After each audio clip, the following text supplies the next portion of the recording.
So, Megan, so feedback in the interview process is a really sensitive subject. Every single candidate wants as much feedback as possible, but we know on the other side that's not always possible. How do you think about feedback in the interview process?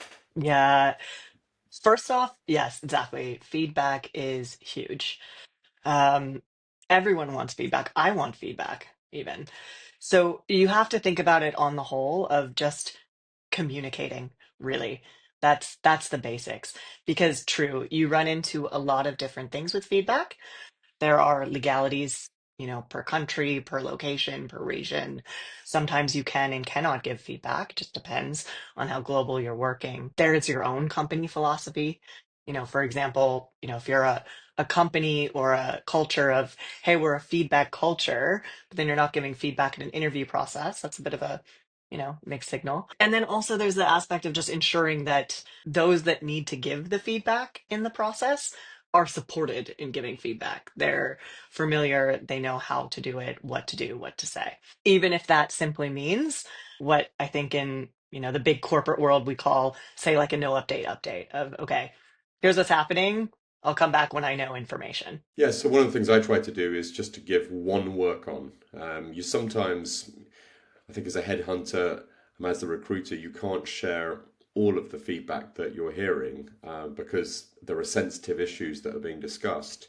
But sometimes it's useful for the candidate just to have one thing they can focus on and say, okay, well, I wasn't a fit, but they did mention this. And obviously, if they start to hear that from a few different companies, that probably is the thing that you need to work on. So just that one thing that they can improve. Yeah, exactly.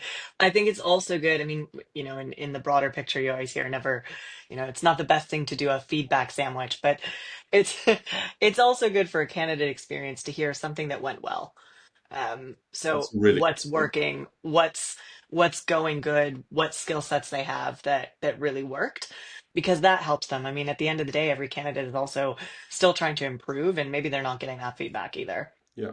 And just to have that phone call with them, I think is the first step because Yeah. many companies just don't and they just go quiet. And when you've input, if you put in hours of prep and you've gone through three, four stages, probably traveled to the office and things like that, just having, 10 minutes just for someone to acknowledge your existence, your Yes. participation, I think is really important. Yeah. And even just remembering that also every candidate is, what do we say, a customer as well.